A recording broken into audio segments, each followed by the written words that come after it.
আসসালামু আলাইকুম। Hi everyone.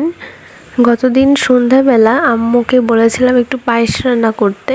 তা আম্মু এদিকে পায়েস রান্না করেছে, আর এই পায়েসটা কিন্তু রান্না করেছে হচ্ছে আমরা যে তাল খেয়ে ফেলে দিই, তারপর তালের আঠির মধ্যে যে শাঁসটা থাকে সেই তালের শাঁস দিয়ে পায়েস রান্না করেছে।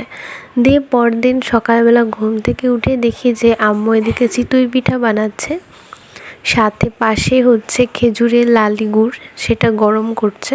এটা ফ্রিজে ছিল, তো বরফ হয়েছিল একদম, এই জন্য এটা গরম করে নিচ্ছে। নানুর বাড়িতে এই সময় হচ্ছে খেজুরের রস দিয়ে যায়, আর সেটাই হচ্ছে নানু হচ্ছে গুড় করে নেয়, দিয়ে এক পাশে চিতই পিঠা বানানো হয়, দিয়ে আমরা ওখানে বসে বসে খাই। তো ওই স্মৃতিগুলো বারবার শুধু সামনে ভেসে আসছিল যে নানু বাড়িতে কত মজা হয় শীতের সময়। আর এবার তো প্রাইভেটের জন্য, শুধু আমার জন্য এবার নানু বাসায় যাওয়া হয়নি, কিন্তু জানুয়ারিতে আমরা যাচ্ছি কিছু কারণে নানু বাসায়। অনেক মজা করব একসাথে, সবাই আবার একসাথে হব, সব খালামণিরা। তো এদিকে আম্মু এদিকে গুড়টা গরম করছে, আর ওদিকে পিঠা বানাচ্ছিল।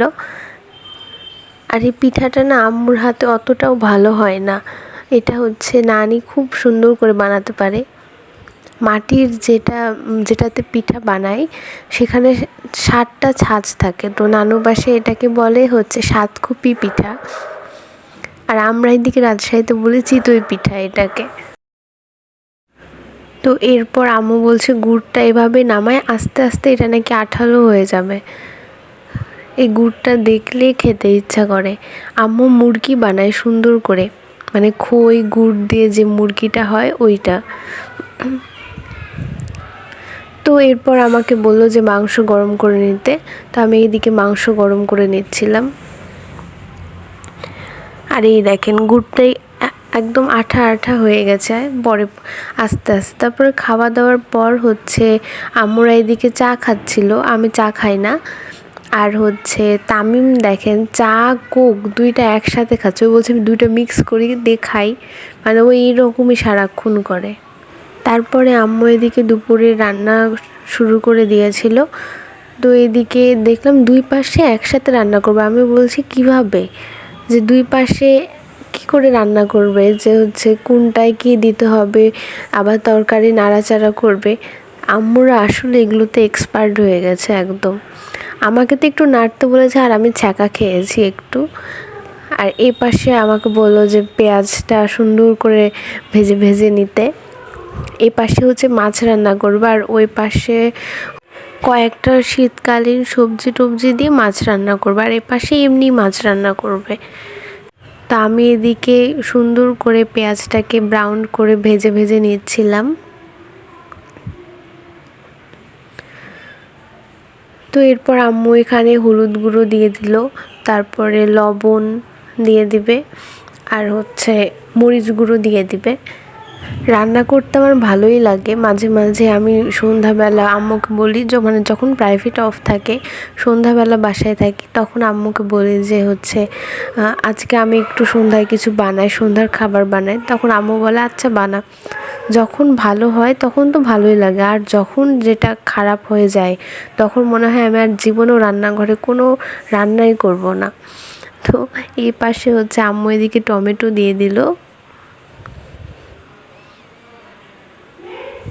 আর এদিকে কি মশলা বাটা ছিল সেইটা দিয়ে দিল। দিয়ে এখন পানি দিয়ে এটাকে ভালো করে কষায় নিতে হবে। আমার রান্না করতে আসলে তো কিছু একটা হবেই, এই তো এখানে ছ্যাঁকা খেয়ে গেছি একদম। তো তারপরে হচ্ছে আম্মু এদিকে কি রান্না করছিল সবজিটা দিয়ে মাছ, তো ওটা আম্মু ওই পাশে রান্না করছে। এখন এটার মধ্যে কষায় নিল, দিয়ে হচ্ছে ইলিশ মাছ দিয়ে দিল। এখানে আজকে ইলিশ মাছ, বেগুন, তারপরে মূলা আর ক্যাঞ্জাল দিয়ে রান্না করবে একটা সবজি, আর ওই পাশে এমনি একটা কী যেন মাছ রান্না করবে। এখানে আম্মু ইলিশ মাছটা রান্না করছিল, আর এত সুন্দর একটা স্মেল আসছিল ইলিশ মাছের। এই ইলিশ মাছটা আসলে অনেক ভালো ছিল। তারপরে আমি এখানে ঢাকনা তুলে দেখলাম এই তো এখানে এটা দিয়ে তেল ছেড়ে গেছে। তো এখন এটার মধ্যে আম্মু মাছগুলো দিয়ে দিবে। আমি এখানে পারছিলাম না এক হাতে ক্যামেরা ধরে এক হাতে নাড়তে, তাই আম্মুই এখানে নেড়ে দিচ্ছিল সবগুলো। আর তামিমও এরকম, ওও রান্না করতে আবার মানে রান্নাঘরে থাকতে বেশি পছন্দ করে। ওই রান্নাঘরে কোথায় কী আছে সব কিছু ওই জানে, কিন্তু আমিই জানি না এখনও ঠিকভাবে। আমি যখন রান্না করি তখন হচ্ছে ওই আমার পাশে এসে দাঁড়ায়, তারপরে আমাকে সব কিছু আগায় দেয়। আর রান্না যে আমার শেষ হবে ওই সবার আগে টেস্ট করে বলবে যে কেমন হয়েছে। তো এইখানে আম্মু হচ্ছে মশলাটার মধ্যে মাছগুলো সুন্দর করে বিছায় বিছায় দিচ্ছিল। আর ওই পাশে ইলিশ মাছগুলো হালকা কষায় এটা উঠায় নিচ্ছে, তারপরে যে সবজি দিয়ে রান্না করবে ওই সবজিগুলো এর মধ্যে দিয়ে দিবে। আম্মুর সাথে যখন আমি এরকম করে আছি, আম্মুর এই ভিডিওগুলো করছি রান্নার, তখন মনে হচ্ছে রান্না কত ইজি। কিন্তু নিজে যখন রান্না করি তখন মনে হয় যে রান্না আসলেই কঠিন। আসলে কোনো কাজই সহজ না, সব কাজই কঠিন। তো এইখানে আম্মু সবজিগুলো সব কিছু দিয়ে দিচ্ছিল, মূলা, ক্যাঞ্জাল, বেগুন।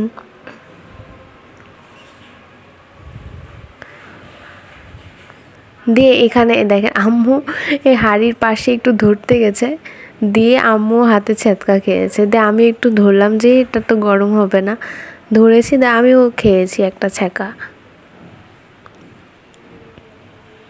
মানে আজকে রান্নার এই ভিডিও করতে যে কতবার যে আমি ছ্যাঁকা খেয়েছি আমিই জানি। আর আম্মু তো শুধু মজা পাচ্ছিল, হাসছিল শুধু। এরপরেই তো এদিকে মাছ রান্নাটা হয়ে গেছে, আম্মু এদিকে ঢেলে নিচ্ছিল বাটিতে। আর ওই সবজিটা দেওয়ার পরে সবজিটা যখন নরম হয়ে এসছে তখন ওই মাছগুলো আবার এদিকে বিছায় বিছায় দিচ্ছিল। আর আমি একটা জিনিস খেয়াল করলাম, আম্মু মাছ রান্না করার সময় একদম হালকাভাবে সব কিছু নাড়াচাড়া করছে যেন মাছগুলো ভেঙে না যায়। তারপরে বাবা বাসায় আসে, আর বাসায় আসার সময় কিছু ফল নিয়ে আসে। তা আম্মু এদিকে সব কিছু ঢেলে ঢেলে রাখছিল। পেয়ারাটা আম্মুর অনেক বেশি পছন্দ, মানে আম্মু বিকেলবেলায় শুধু পেয়ারা কেটে পেয়ারা খাই। এদিকে কমলা এনেছে। তারপরে হচ্ছে আজকে আমার একটা পছন্দের ফল নিয়ে এসছে, যেটা আমি খেতে বেশি পছন্দ করি, এজন্য অল্প করে নিয়ে এসছে। পেঁপেও আমার ভালো লাগে। আর আমার যে পছন্দের ফল বললাম সেটা হচ্ছে করম চা। কে কে খেয়েছেন বলে যাবেন। করম চা হালকা টক টক, হালকা না ভালোই টক, কিন্তু হচ্ছে আমার খেতে অনেক বেশি ভালো লাগে। আমার টক জিনিস তারপরে আচার এসব অনেক বেশি পছন্দ। তা আম্মু গরম চাটা খুলছিল আর আমি হাত পাচ্ছিলাম যে আমাকে একটু দাও। আমি বলেছি আমাকে একটা দিতে, আর আম্মু দেখেন কতগুলো আমাকে হাতে দিয়ে দিচ্ছে। এতগুলো একসাথে খাওয়া সম্ভব? আর এই গরম চাগুলো দেখতে এত সুন্দর, একদম বড়ইয়ের মতো। আজকের ভিডিওটা এই পর্যন্তই। আল্লাহ হাফেজ।